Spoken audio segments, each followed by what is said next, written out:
Mesa Política. Una mirada feminista para avanzar en la igualdad.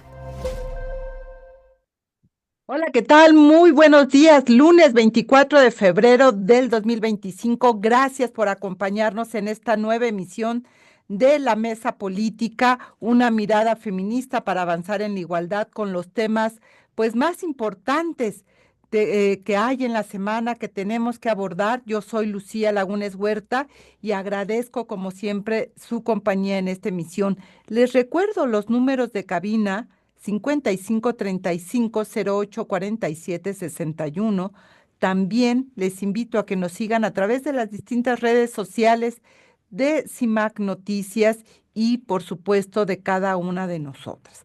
Y también invitarles a escuchar la retransmisión todos los jueves a las 11 de la mañana en la estación de Enesa Radio 97.3 de FM. Y bueno, tenemos un montón de temas, pero mi querida Angélica, déjenme presentar. Hoy está con nosotras mi querida Angélica de la Peña, como siempre, y tenemos a una invitada especial, que ella es Lisbeth Ortiz, la jefa de información de la Agencia de Noticias. Liz, muchas gracias por aceptar la invitación acá.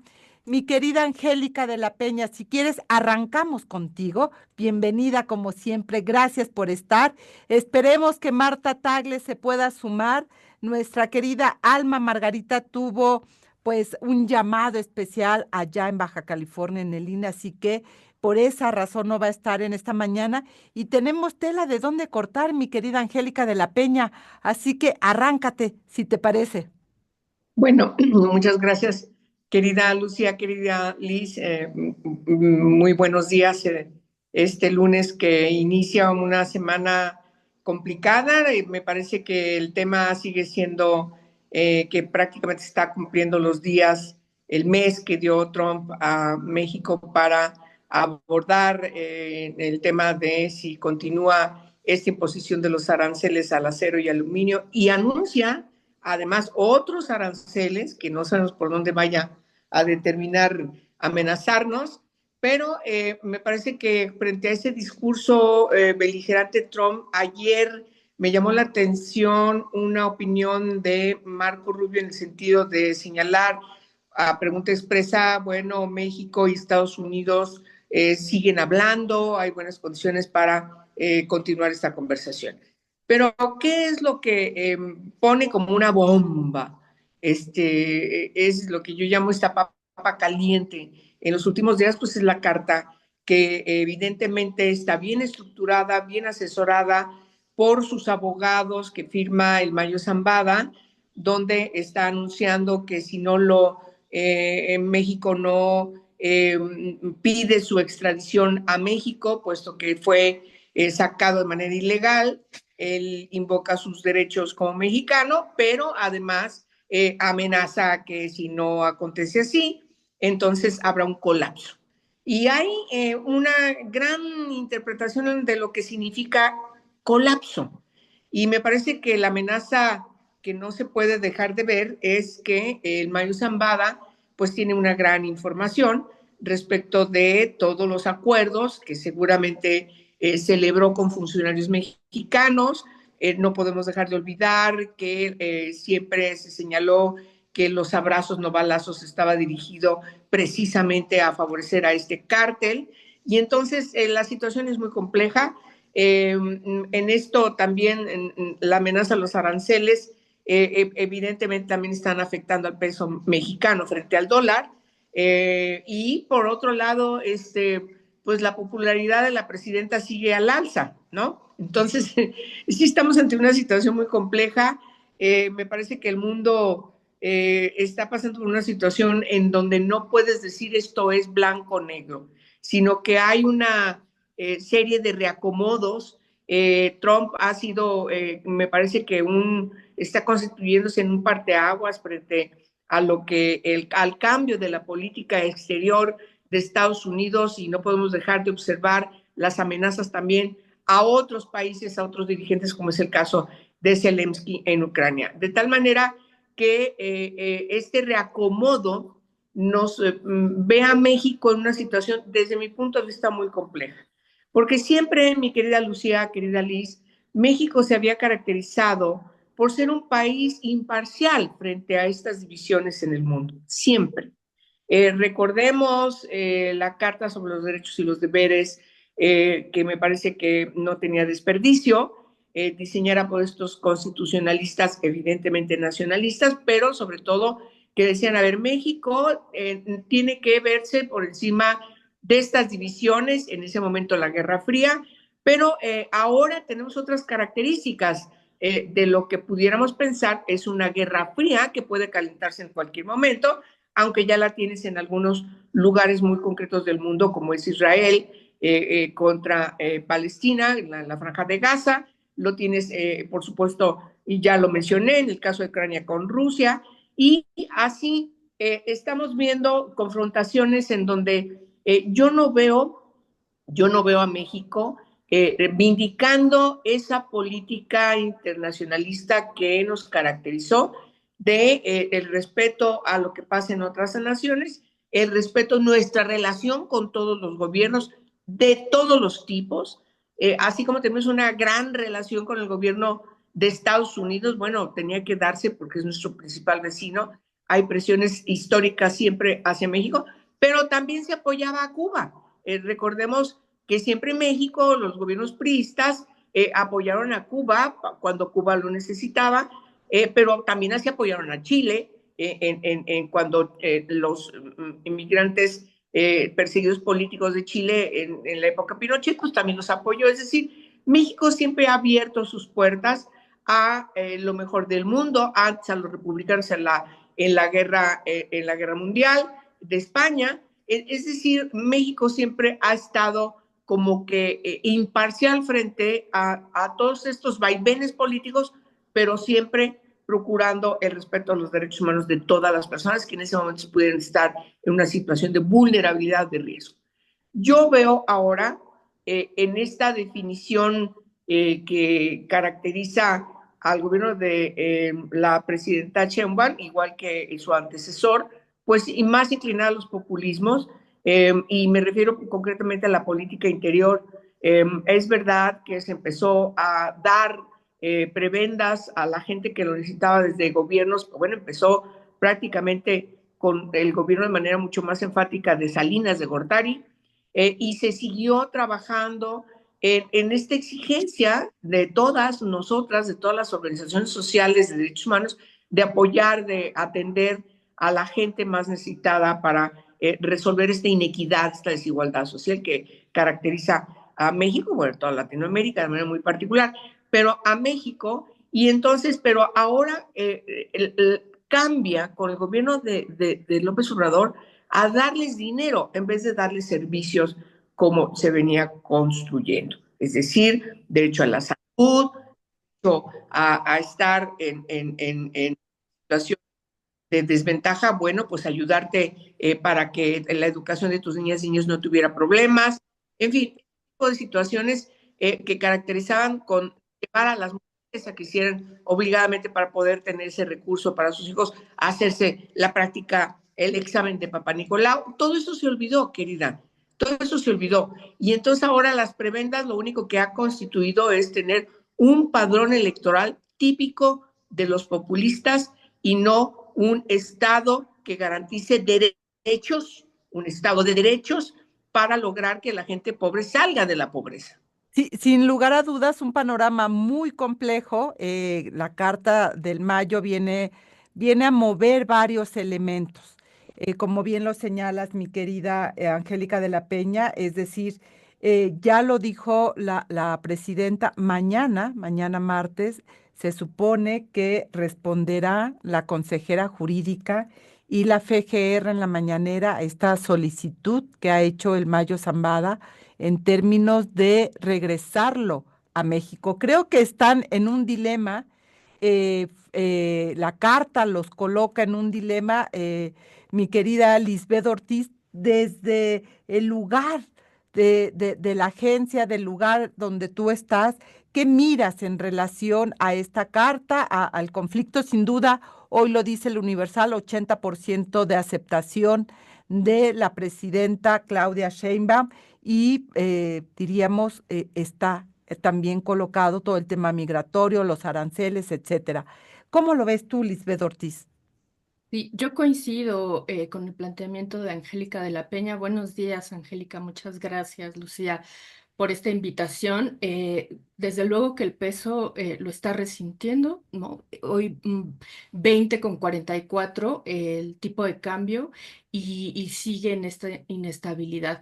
A mí me parece que de alguna manera estas exigencias de Donald Trump han sacado a Claudia Sheinbaum de solamente atender las causas, es decir, ella no quería darle un cambio a la política que había manejado Andrés Manuel López Obrador y sin embargo toda esta vorágine que nos ha traído Donald Trump junto con Elon Musk, lo que ha generado es que tengan que desarrollar algo, una estrategia completamente distinta y eso es lo que se va a ver en pocos días porque efectivamente se acaba el mes que le había dado de plazo. Donald Trump al gobierno de México. Y bueno, pues eso de alguna manera ha sacado a la 4T de una estrategia que tenía muchos años que venía desarrollando. A mí me parece que no podemos dejar de lado la figura de Elon Musk en este análisis porque sin duda a raíz de que Estados Unidos decide que estos 6 cárteles mexicanos sean considerados como terroristas, bueno, puede ser una política de invasión, sin duda puede comenzar y tendría que el gobierno federal frenarla, porque incluso varios de sus tweets de Elon Musk decían eso, que, bueno, a partir de ese decreto serían susceptibles de un bombardeo por parte de Estados Unidos a través de drones y lo hace público y lo hace a través de tweets. Y pues me parece que ese no es el camino que tendríamos que seguir ahondando y parte de la estrategia que tiene que trabajar Claudia Sheinbaum es revertir esa circunstancia. No es la primera vez que lo hace Donald Trump porque ya incluso en la administración anterior que tuvo como presidente en Estados Unidos ya hablaba también de esta incursión a territorio mexicano y de nueva cuenta en esta nueva presidencia lo vuelve a retomar y es un tema que no ha soltado. Eso tenemos que pararlo y hay que detenerlo porque sin duda eh, cuando Estados Unidos decide hacerlo, bueno, pues acaba con los territorios a donde incursiona. Me parece que México tiene otras posibilidades, pero la inestabilidad en la que tiene Donald Trump al mundo, hoy no podemos tener certeza y decir es que eso no va a suceder, es que hoy ni siquiera tenemos esa certeza, no sabemos qué es lo que va a suceder. Yo espero que a partir de conocer las estrategias que haga Claudia Sheinbaum, que tienen que ser totalmente distintas a solamente atender las causas para el desarrollo de los cárteles y de la droga y del trasiego de la droga, pues me parece que ahí podremos entender mucho más esta política exterior que ella va a tener, desde luego con Marcelo Ebrard y todo un equipo, desde luego, pero yo pensaría esto que nos viene una sorpresa para saber cómo Claudia Sheinbaum va a hacer Sí. distinto y distinta la forma de atender el tema de cárteles del narcotráfico. Y vamos a un corte de estación y regresamos porque ya estamos sobre el tiempo. No se vaya, seguimos analizando aquí en la mesa política. Estamos ya de regreso en esta mesa política. Recuerden nuestros números de contacto 55 35 08 47 61. También nuestras redes sociales que nos pueden encontrar como CIMAC Noticias y pues todos los jueves a las 11 de la mañana en esa radio 97.3 de FM puede encontrar también la retransmisión.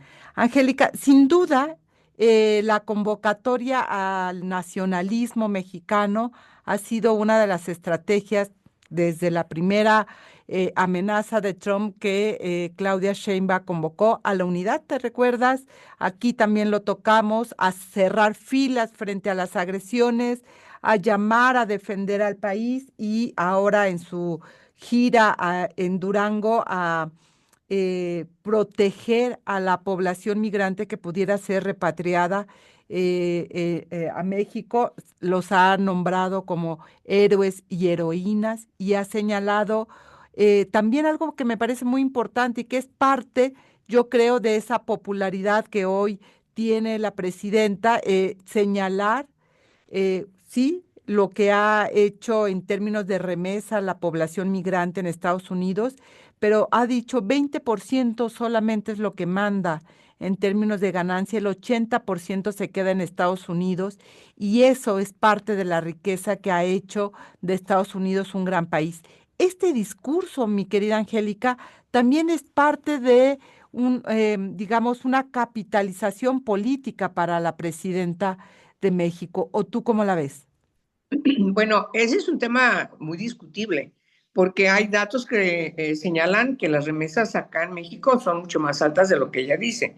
Incluso recordemos que López Obrador se jactaba de decir, bueno, tenemos las remesas como si formaran parte del Producto Interno Bruto, cuando lo que reflejan las remesas es que hay gente que se va de México porque no tiene trabajo acá, porque no tiene condiciones de vida y entonces se va a Estados Unidos a buscar trabajo, ¿no? Así ha sido la historia. Por cierto, no de ahora, de siempre. Mexicanos, bueno, yo tengo montones de familiares que se fueron hace muchísimos años, formaron familias allá, pero se fueron porque no tenían acá donde trabajar. Y luego después los más jóvenes a buscar trabajo, incluso con profesión terminada. O sea, no estamos hablando solamente de braceros, estamos hablando de una multiplicidad de profesiones de jóvenes que se van, hombres y mujeres con profesiones, con doctorados, que se van a Estados Unidos, a otros países, incluso a Canadá, a otros países, porque aquí no tienen condiciones de vida. Me parece que ese es un problema central. El otro estudio que refleja también una preocupación es que, ¿qué es lo que motiva a Estados Unidos para irse contra las remesas? Pues que una parte muy importante de esas remesas son lavado de dinero del narco, que lo mandan desde allá a México para lavar esos recursos de allá para acá. Entonces, creo que el problema, insisto, es muy complejo. Yo creo que es importante que se atienda el problema de fondo, es decir, van a venir, los van a regresar, los van a expulsar y muchos de ellos van a quedar en una carpeta como criminales, porque Estados Unidos criminalizan la entrada ilegal a su país. Y entonces aquí van a tener que quedarse y qué condiciones de vida hay. Luego, para garantizarles empleo, ya tenemos un problema de déficit de quienes están aquí. Y luego agregarle otro fenómeno. Nos dicen que no, pero todos sabemos que México de facto es un tercer país seguro. Es decir, se quedan en la frontera y simplemente es ver cómo se encuentran estas grandes ciudades en la frontera, donde tienen una gran población de multinacional que ya se quedaron ahí. Muchos esperaban pasar, todavía estaban al pendiente en la época de Biden y ahora el señor dijo ya no, ni siquiera cumpliendo con ciertos requisitos que la propia ley de Estados Unidos plantea para poder entrar legalmente, se quedaron haciendo fila y dijeron ya no. Entonces sí estamos ante un problema muy complejo que tiene la presidenta, que ha sido heredado, sí, de secciones atrás, sí, que ahora no nos va bien con este presidente. Bueno, pues ya lo sabíamos, ya habíamos vivido cómo estaba antes, pero ahora, pues bueno, sentido común.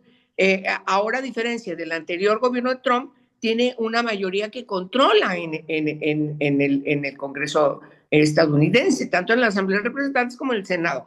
De manera que las condiciones que tiene hoy son superiores para impulsar todas sus políticas y a México lo tiene en la mira y lo tiene en la mira, pero apuntadísimo para soltar el balazo en cualquier momento. Ya sabíamos que eso iba a pasar. Ahora, rápidamente, Lucía, ya lo tocamos en otros programas, pero cuando la presidenta ve que se le viene la bronca y hace un llamado a la unidad, bueno, muchos decíamos, bueno, ¿y por qué no llamó a la unidad desde antes? ¿Por qué no escuchó desde la Cámara de Diputados del Senado a la oposición diversa, por cierto, no es una oposición monolítica, y los diversos sectores de la población, y empezando por quienes están en el Poder Judicial, para decirle, aquí estamos. El desdén a la Suprema Corte de Justicia de la Nación como cabeza de un poder, de uno de los tres poderes de la Unión, es inaceptable, lo dijimos, y ahora nos están llamando a la unidad. Pues es una locura, es francamente no entender que estamos inmersos en una globalidad donde teníamos a unas horas, días de que podía ganar Trump y poder ir a cumplir todo lo que anunció durante su campaña. No hay sorpresa en eso. Un llamado a la unidad que lo decían ustedes, Angélica, en aquel programa, ¿con base en qué? ¿Cuáles son los elementos que hay que colocar? Porque no es en abstracto, no es en vacío, pues se necesita ir colocando elementos para la unidad. Sí, la defensa del país, sí, la defensa en términos del territorio, eso no cabe duda, pero los cómo no están dicho. Y creo que ahí tenemos un elemento que ya lo colocabas tú en tu primera exposición, es esta popularidad, esta empatía que tiene de aprobación, digamos, del 80%, que le da también un lugar distinto a la propia presidenta para enfrentar pues sí, a Trump, mi querida Lisbeth. Estaba pensando cómo nombrarlo, pero no me salía el adjetivo que pudiera decir al aire.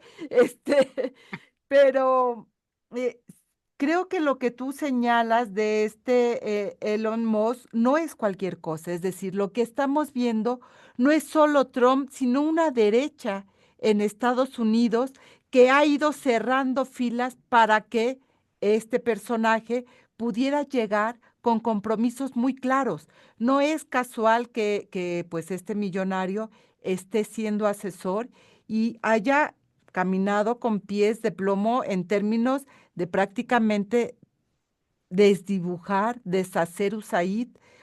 Todavía en estos días hubo más recortes de personal de esta agencia de desarrollo y lo que viene, porque la derecha, no solamente en Estados Unidos, sino en el mundo, se está empoderando, y los resultados de Alemania el fin de semana nos vuelve a colocar este panorama, mi querida Liz, que no es alentador para las democracias ni para las mujeres, por supuesto, y nuestros derechos.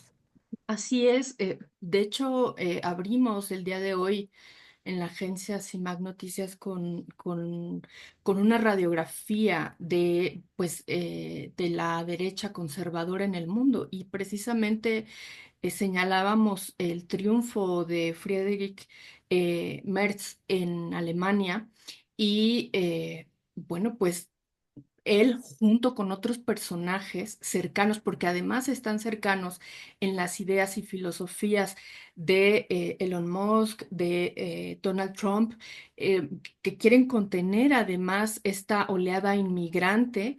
eh, y eso es una realidad. O sea, cada vez tienen mayores espacios y van ganando espacios en la política internacional.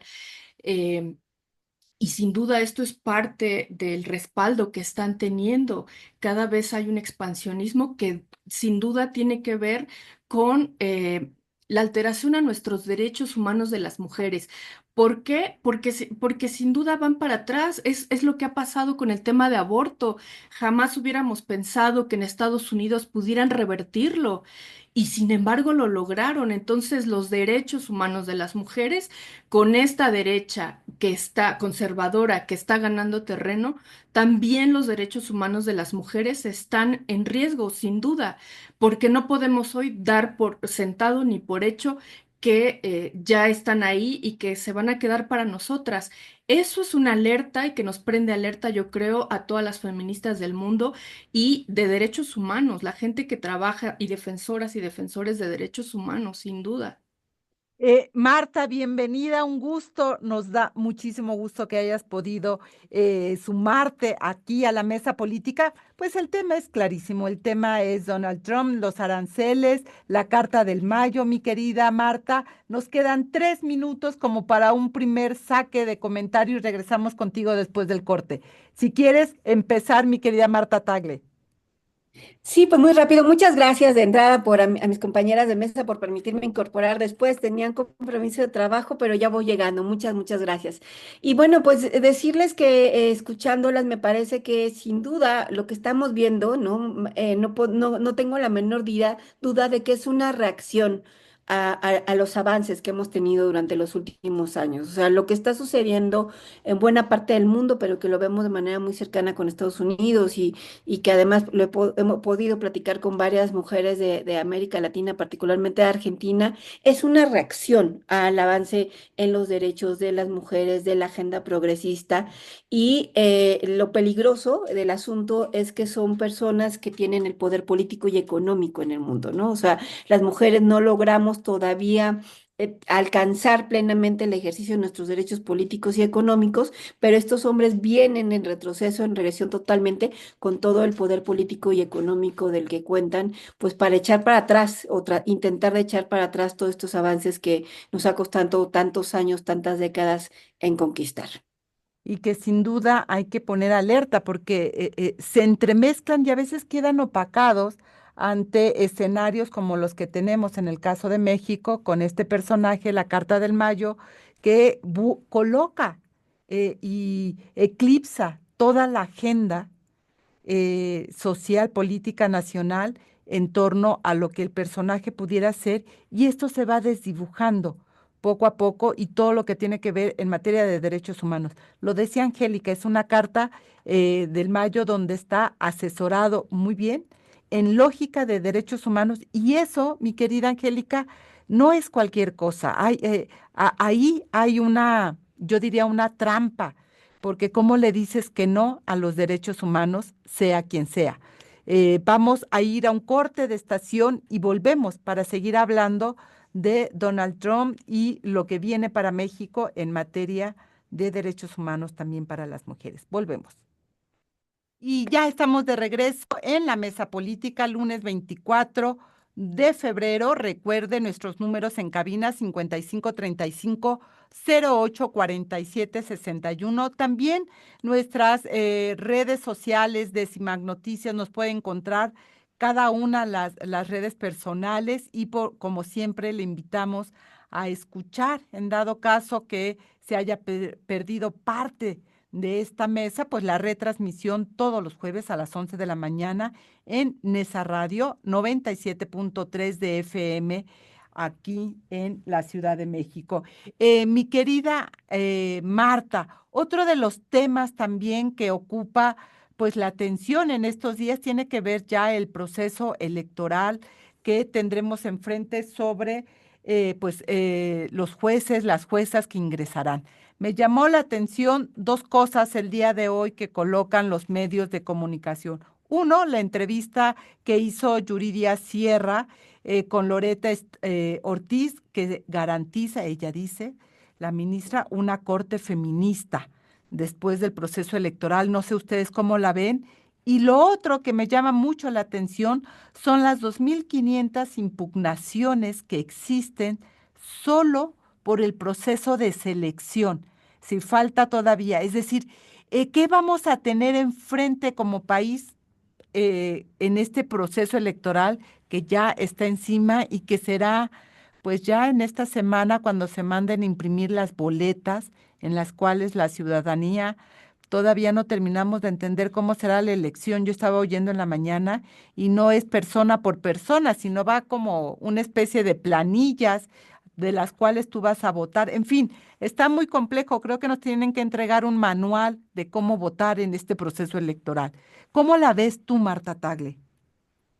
Sí, ha sido realmente un tema bien complicado, doloroso, ¿no? Por todo lo que implica las afectaciones en tantas personas que este proceso va a tener y que todavía no lo alcanzamos a ver, ¿no? O sea, por ejemplo, algo que, por ejemplo, no se le ha dicho a la ciudadanía es que los juicios no pueden continuar las otras personas porque el juez del caso, la juez o jueza del caso, tiene que conocer del caso desde un principio. Eso implica que las personas que actualmente están llevando algún juicio de cualquier de naturaleza, penal, fiscal, mercantil, civil, etcétera, se va a ver visto su proceso interrumpido en aquellos lugares donde van a cambiar de jueces, ¿no? Porque el juez que se nombre después de esta elección va a tener que conocer del caso y eso implica conocer desde un principio. Y entonces imagínate si esto implica que tú tienes a un hijo o hija en la cárcel, ¿no? Que además ha sido bien tortuoso llevar este proceso varios años y que además ahorita te digan va para atrás y empiezas de nuevo desde cero. Y esto todavía no lo empezamos a ver ni a vivir, ¿no? O sea, más allá del desorden que está haciendo la elección, que esa es la otra cosa que también me parece bien importante decirle a las personas que nos escuchan. Ok, ya salieron con la suya, tienen el poder, y lo pongo entre comillas, de reformar la Constitución y hacer esta reforma al Poder Judicial. Ok, ya la hicieron. Pero ¿por qué de hacerla de esta manera, tan mal hecha, todo encima de las cosas? Perfectamente se pudieron haber dado un año para hacerla hasta el siguiente año la elección. No corría prisa de hacerlo en este momento, atropellando derechos de las personas juzgadoras, de los procesos electorales, ¿no? Todo este nivel de impugnaciones habla de cómo se han venido vulnerando los derechos político-electorales de las personas juzgadoras que están inscribiéndose en este proceso y tiene que ver con esta manera en la que han venido atropellando todo, ¿no? Ellos mismos están haciendo todo con los pies, ¿no? Total y absolutamente desordenado. Y lo que vamos a tener enfrente, además, que ese es otro derecho fundamental que se está violentando, es nuestro derecho como ciudadanas y ciudadanos a ejercer nuestro derecho a la elección, porque efectivamente tipo de nivel de boletas que vamos a tener enfrente son muy complicadas y no solamente va a ser para, o sea, lo que está teniendo de efecto es en las demás, en las siguientes elecciones. Nos han explicado las consejeras y consejeros que nuestro tipo de boleta era muy intuitiva. Íbamos, votábamos por un logo, sabíamos cómo estaban ubicados, casi que ni leíamos los nombres de los candidatos. Y ahora tan solo, por ejemplo, en la boleta de ministro vamos a tener una lista de 60 y tantas personas mujeres, 60 y tantas personas hombres. Vamos a tener que ir y escoger y después poner su numerito. Eso simple y sencillamente vulnera el derecho a elegir de las personas porque no va a ser sencillo, porque no va a ser un proceso en el cual hemos venido ejerciendo nuestro derecho al voto. Y entonces, vístolo de esta manera, es una elección que vulnera varios derechos. Vulnera el derecho de las personas que están en un proceso jurisdiccional hoy en día, vulnera los derechos de las personas juzgadoras, tanto las que estaban como las que están buscando llegar vía la elección a estos cargos, y vulnera el derecho de las y los ciudadanos a contar con las condiciones básicas mínimas que habíamos logrado durante muchos años de venir insistiendo, de poder tener el acceso a un derecho al voto libre, con certeza, con seguridad, sin interferencia de los poderes públicos y de otros poderes, ¿no? Porque además, pues justamente salió en el tema de abogados ahí, pues, dudosa procedencia, ¿no? Entonces, están vulnerando con esta elección varios derechos y, como te decía, y con esto concluyo mi intervención, pudiendo hacer bien las cosas, o sea, si ya estaban empeñados en esta reforma, ¿por qué se empeñan en hacer las cosas tan mal como siempre hacen las cosas? En las rodillas. Y esto que señala Angélica, tú lo comentabas en algún momento, en alguna otra mesa, la dimensión de los efectos que esto puede traer. Cuando en nuestro país un 70-80% de la población está, digamos, sin una sentencia, está en proceso. Imagínate lo que va a pasar ahí, mi querida Angélica, en medio de todo este desaseo de este proceso de renovación de los poderes judiciales que se llevarán a cabo, porque unos son los federales, luego tenemos los que están en las entidades federativas, es decir, eso es todo un reto en materia de derechos humanos también.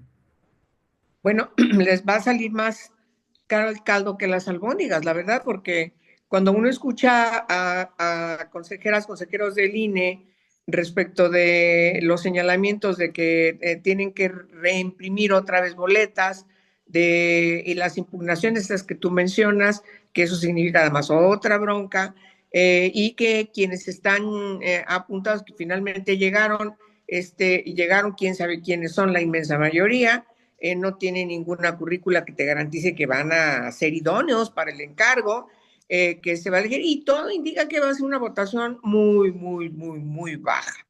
Y entonces Morena pues va a mover a su gente, su padrón electoral, y va a decidir quienes lleguen, y quienes lleguen pues van a ser militantes de Morena, cercanos de Morena. Entonces estamos frente a una crisis del Estado, porque el Poder Judicial nunca se ha politizado, nunca, nunca, nunca en la historia de la República.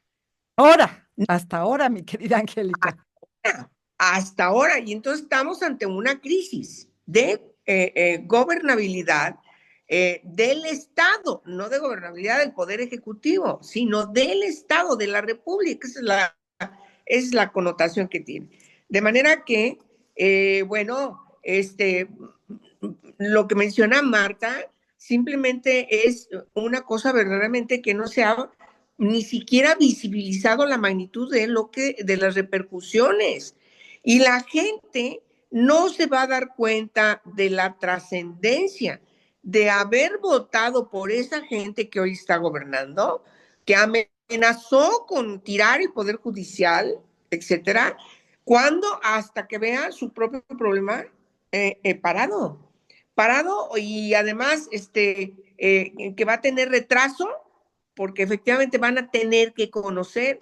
Luego los que lleguen van a quitar a los que tienen ahí funciones de carrera, van a llegar con sus cuates, como ya sabemos lo hacen en todos los gobiernos, en los congresos, las cámaras donde gobiernen. O sea, el servicio civil de carrera, como lo conocemos, el Poder Judicial, también se va a ir al traste.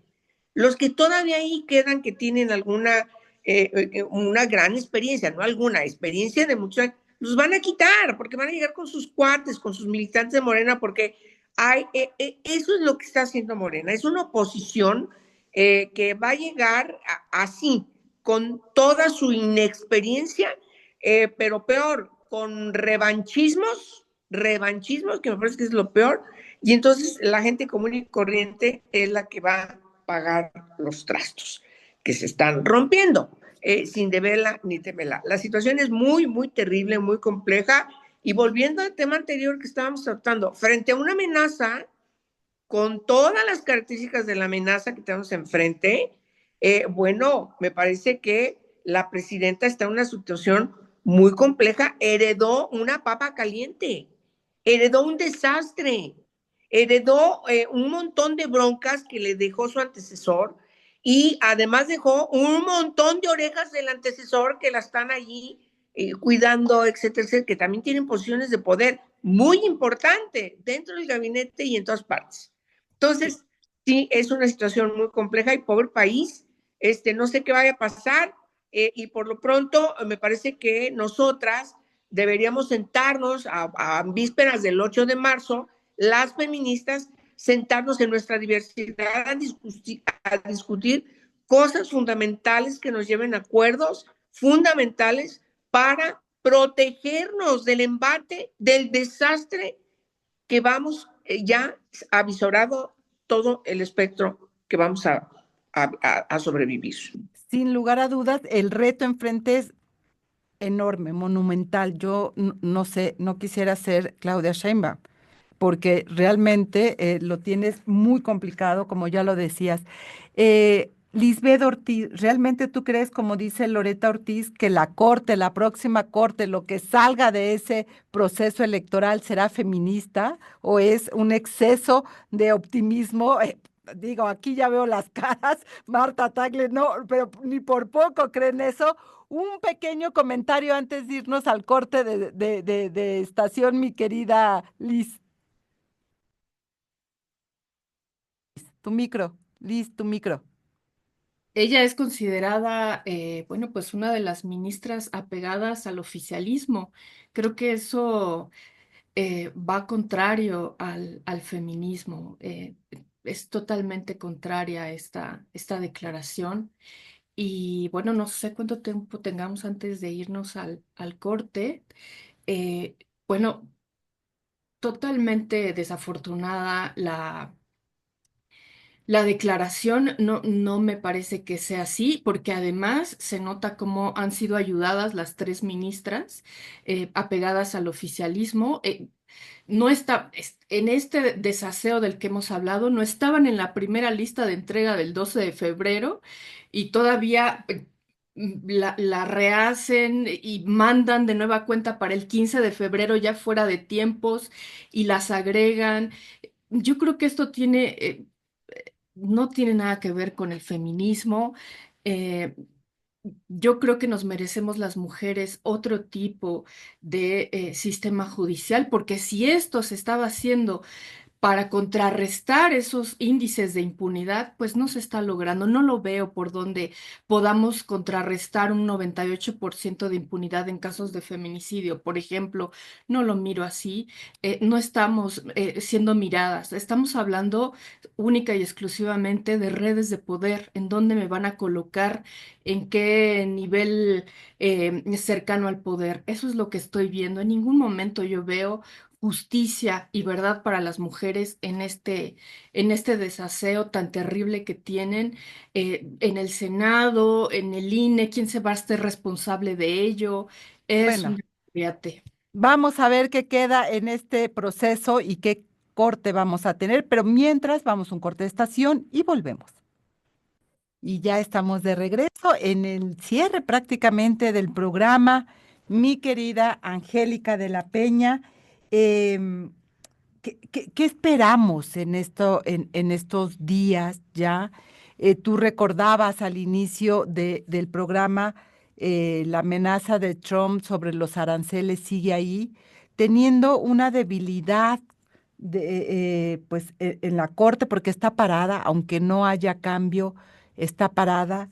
La Carta del Mayo apelando a sus derechos humanos diciendo me secuestraron, la injerencia de Estados Unidos en ese secuestro que también coloca en la carta y bueno, pues lo que viene ahí también, el colapso que pudiera existir tanto en materia de derechos humanos como, no sé, de otro tipo, hay muchas especulaciones. ¿Cómo ir mirando? Y tú decías, em, esta convocatoria que hace en su momento la presidenta de la unidad tendría que tener también los cómo. Son muchos elementos en la mesa que habría que ir colocando también frente a lo que estamos viviendo, Angélica de la Peña. Yo no quiero ser pitoniza ni mucho menos, pero me parece que la carta en sí misma, la amenaza que se plantea en la carta, si México no responde a la solicitud del Mayo, es creo que uno de los peores problemas que está enfrentando hoy la presidenta. Porque, lo tengo que decir de manera muy clara, la política de abrazos no balazos no funcionó. Y todo el apoyo implícito que se daba con esa política se vio reflejada en el crecimiento de los cárteles y por supuesto esto, su gran enriquecimiento con la venta de la droga hacia Estados Unidos, que ha motivado a una preocupación de este país. No es que no se consumieran en este país drogas, siempre hemos sabido que Estados Unidos es un gran consumidor, pero no es lo mismo ahora con el fentanilo, porque el fentanilo está dejando a gente sobreviviendo a punto de morirse y otros que mueren todos los días en las calles de las principales ciudades de Estados Unidos. Es un grave problema social que tiene. ¿Y qué es lo que debe hacer? Pues lo que está haciendo este señor, nos guste o no nos guste, pues tiene que ver mucho con las amenazas contra México, que no son menores. Es decir, están pidiendo sangre, por decirlo coloquialmente. ¿Tú no me entregas a los responsables? yo te voy a mandar los drones, porque ahora yo tengo ya clarísimo que te voy a aventar los drones a los cárteles que son terroristas desde mi ley. Entonces, sí es un problema muy grave, hay que, tú decías ahorita, no la tiene fácil la presidenta, no, la tiene súper complicada, la tiene muy complicada y seguramente la situación no va a parar ahí. Estados Unidos quiere tener respuestas concretas. No bastan estas persecuciones que en los últimos días han ido contra el cártel de Sinaloa, que ya lo hemos visto. No es suficiente. Van por el real enemigo de Estados Unidos, que es el que permitió el crecimiento, es el que negoció el crecimiento, es el que permitió el empoderamiento de los cárteles. Y eso es lo que está amenazando el Mayo. ¿Sí? Si ustedes no me llevan a México, porque aquí me van a aplicar la pena de muerte, entonces vendrá un colapso. Y yo lo veo desde dos puntos de vista. O ciertamente se apuran a intentar la negociación desde el Estado, como lo hicieron con el general Cienfuegos, o la otra, él suelta la papa en Estados Unidos, lo cual también es verdaderamente complicado, ¿no? Entonces, Cualquier escenario es complicadísimo para la presidenta, es decir, si se trae al Mayo Zambada, puede ser la confirmación también, mi querida Marta Tagle, de esta convivencia entre el poder político y el poder criminal. Y si no se lo trae, los efectos que puede conllevar por las posibles colusiones, nombres, etcétera, pues no tampoco digo, por cualquier lado parece ser va a salir raspada la presidenta. Pues mira, yo creo que sin duda, o sea, el tema de la colusión entre la delincuencia organizada y el poder político es algo que es mucho más evidente de cara a lo que ha sucedido en los últimos años, ¿no? Y además lo vemos claramente durante los procesos electorales, ¿no? E incluso el del 24 fue uno donde hubo un montón de asesinatos políticos durante la contienda electoral que tienen que ver con este nivel de colusión y de estás conmigo o mato al candidato y bueno, ya ha habido alcaldes y tesoreros y muchísima gente que además es muy evidente que es a nivel de lo local, ¿no? O sea, justo esa estructura de gobierno que se ha abandonado tanto por el Estado, me parece, ¿no? Particularmente en políticas de seguridad, pues se le ha abandonado totalmente, se le da la responsabilidad en la Constitución, pero en los hechos y en los presupuestos los municipios están abandonados y entonces hay esta penetración de la delincuencia organizada y digo, creo que cada vez es más evidente, aunque, no es aunque también es bien importante recalcar que no es algo nuevo, ¿no? O sea, que esta colusión viene desde mucho antes y me parece que justo el abandono del Estado a su responsabilidad de garantizar la seguridad, porque el problema hay que verlo desde un tema de seguridad. Y por otra parte, lo de las drogas, verlo como un tema de salud, ¿no? El tema de la inseguridad se ha abandonado totalmente por parte del Estado mexicano, no ahora, sino desde hace mucho tiempo. Y ahora bien, con respecto a a la presidenta, me parece que, pues de alguna manera la carta del Mayo lo que está buscando es sin duda generar presión de decirle, oye, pues yo sé mucha información de lo que sucede en el estado. Digo, todo el mundo sabe, hemos visto cómo ha estado el estado de Sinaloa en los últimos meses, ¿no? A partir de esta captura aparentemente ilegal por lo que él y su abogado han venido declarando a partir de estas cartas y entonces pues está mandando, ¿no? Un mensaje diciendo o me ayudan a salir de esta o yo voy a hablar.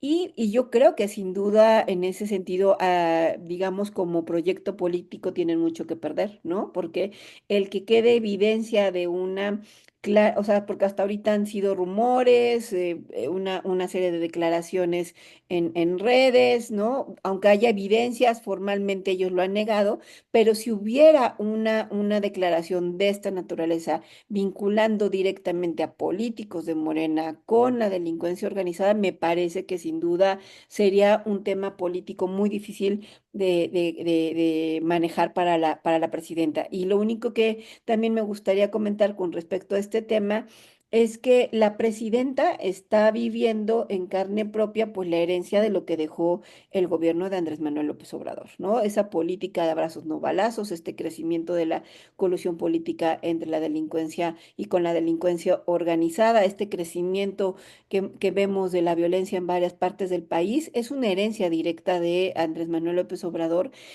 con aquella carga, con la que haya decidido además continuar en el sentido de herencia. Me parece que está buscando cambiar un poco la estrategia, pero las consecuencias las está viviendo directamente ella, y además con la complejidad que tiene, que tampoco puede decir, pues se lo debo a los de atrás, como, como hacía Andrés cada rato, que decía que era culpa de Calderón todo, ¿no? Entonces aquí pues no hay manera de que le eche la culpa a Andrés Manuel, cuando evidentemente mucho de lo que se está viviendo en estos temas tiene que ver con esta estrategia, si se le puede llamar de alguna manera, de Andrés Manuel de los abrazos no balazos, que tenemos la realidad que hoy estamos viviendo de inseguridad, de zonas capturadas total y absolutamente por la delincuencia organizada, de lugares donde no veíamos violencia. Yo, por ejemplo, tengo familia en Tabasco y ahí no veían violencia, y últimamente ya se les ha vuelto casi imposible lo que está pasando en Chiapas, esas zonas de las que no hablábamos, y que ahora más bien ya es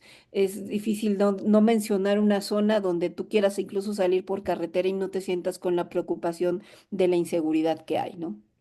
Campeche es una zona que no estamos mirando todavía en el escenario, pero que ya está viviendo los efectos. Y pronto empezaremos seguramente a hablar, como bien lo señalas, Marta Tagle, no hay una zona que esté libre de esta situación. Mi querida Liz, ¿con qué cerramos? ¿Con qué cierras tú esta mesa? Bueno, pues ha sido una vorágine estos 6 meses, estos primeros 6 meses del gobierno de Claudia Sheinbaum. Y bueno, pues nos quedamos esta semana a la expectativa de el acuerdo que va a procurar con los Estados Unidos, en acuerdo de cooperación, y que la va a sacar precisamente de esta política que han tenido de abrazos no balazos, y que atender las causas. Y por lo tanto hoy van a sacar a la 4T de esa estrategia, y será muy interesante mirar qué es lo que va a generarse, pero no perdamos el foco del tema de derechos humanos, porque sin duda la militarización en la frontera es un tema que está lastimando y que va a lastimar profundamente a la sociedad mexicana y desde luego a la migrante. Eso no lo podemos dejar de lado. Y también la situación que se va a vivir en las casas migrantes, en los centros de llegada. Esto es un tema que también tenemos que ponerlo en el foco, y también en los centros de desintoxicación, que cada vez están siendo más atacados. Y eso es un tema que nos va a heredar, sea cual fuere el resultado. Sin duda, esto ya está para nosotras en el territorio mexicano. Ya convivimos con eso, y viene sin duda, me parece, una crisis migratoria para poder contener, de la que tenemos aún mayor, para poder contener esta situación con Donald Trump. Y esto nos vendrá ya muy pronto como para el análisis más profundo. Yo creo que hay que esperar mañana la conferencia de prensa, la respuesta que va a dar el fiscal Hertz Manero y la consejera jurídica de la presidencia. Quedó que será mañana cuando se explique qué va a pasar. Entonces yo creo que tendremos tela de dónde cortar el próximo programa. Mis queridas Angélica de la Peña, Marta Tagle, Liz, gracias por estar esta mañana. Esperemos ya que el próximo lunes Alma Margarita se integre a esta mesa. Y pues a la audiencia, muchísimas, muchísimas gracias por acompañarnos en esta mesa política. Y como siempre, a la producción que estuvo a cargo de Lucero Zamora, Saraí Nicanor en la asistencia, Marlene Galván, quien realizó las cápsulas que escuchamos, el guión y la selección musical. Yo soy Lucía Lagunes Huerta, nos escuchamos el próximo lunes aquí en la Mesa Política y tenga excelente semana. Hasta pronto. Mesa Política. Una mirada feminista para avanzar en la igualdad.